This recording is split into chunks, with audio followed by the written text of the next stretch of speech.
अंजलि गांव की सीधी सादी लड़की है। उसकी शादी को 2 साल बीत चुके हैं। उसके पति का नाम राजीव है और वो दोनों शहर में रहते हैं। राजीव वैसे तो नेक दिल इंसान है, लेकिन पराई औरतों के सामने वो पिघल जाता है। इसीलिए अंजलि हमेशा चिंता में रहती है। ऑफिस से आने के बाद हर रोज अंजलि राजीव का फोन चेक करती है। क्या अंजलि, तुम हमेशा मेरे ऊपर शक करती रहती हो? मुझे तुम्हारे ऊपर कोई भरोसा नहीं है। पता नहीं बाहर क्या क्या करते रहते हो। अंजलि को हमेशा शक लगा रहता है। इसमें अंजलि की कोई गलती नहीं है। ऐसे ही दिन बीतते रहते हैं। इतने में अंजलि गर्भवती हो जाती है और डॉक्टर साहब अंजलि को घर का कामकाज करने से मना कर देते हैं। अंजलि राजीव से कहती है, डॉक्टर साहब ने तो मुझे कोई काम करने से ही मना कर दिया है, अब क्या होगा? एक काम वाली बाई रखनी होगी। तुम चिंता मत करो, मैं सब कुछ संभालूंगा। राजीव काम वाली बाई की खोज करता है और 2 दिन बाद रूपा नाम की एक औरत घर पर चली आती है और कहती है, मैंने सुना है आप लोग काम वाली की तलाश में हो, मुझे रख लो, मैं बहुत अच्छा काम करती हूँ।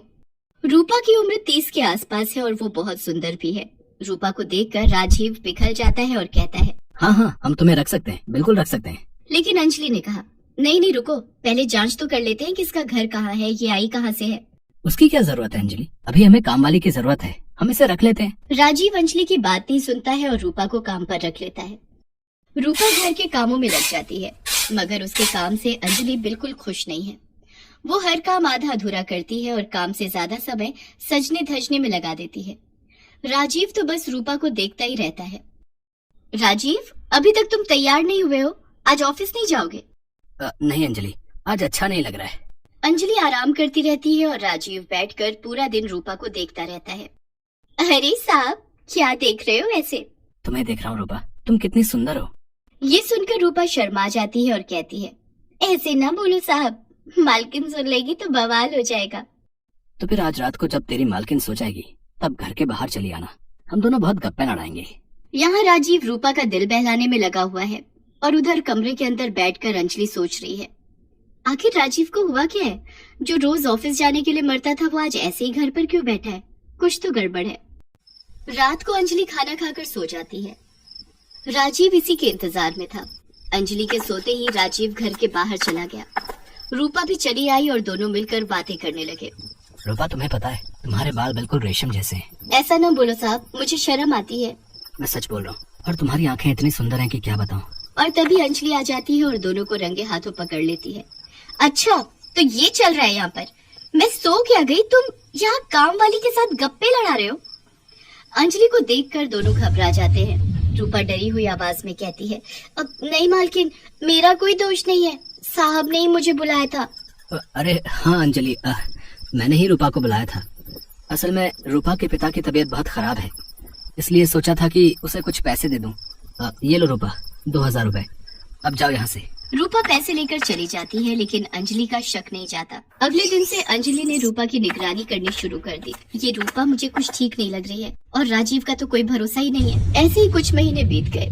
इन महीनों में राजीव रूपा पर पूरे तरीके से फिदा हो गया। उसने रूपा की तनख्वाह भी बढ़ा दी।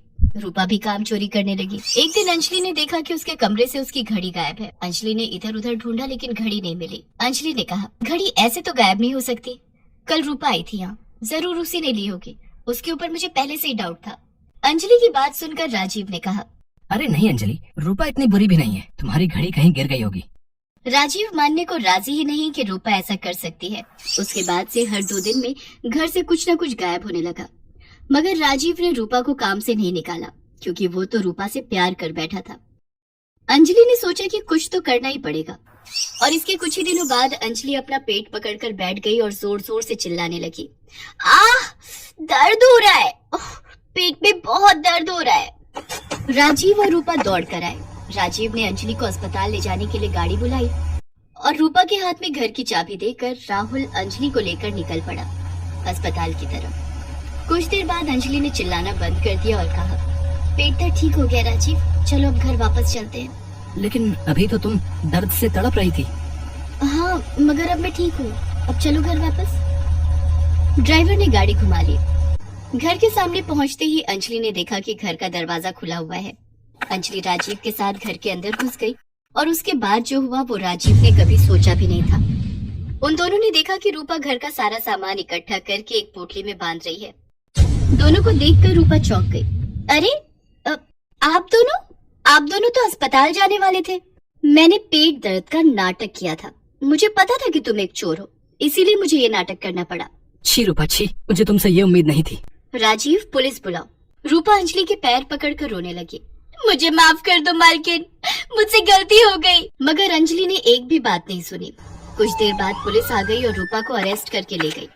अंजलि ने राजीव से कहा, देखो राजीव, बीवी के अलावा और कोई सगा नहीं होता। राजीव ने अंजलि से माफी मांग ली।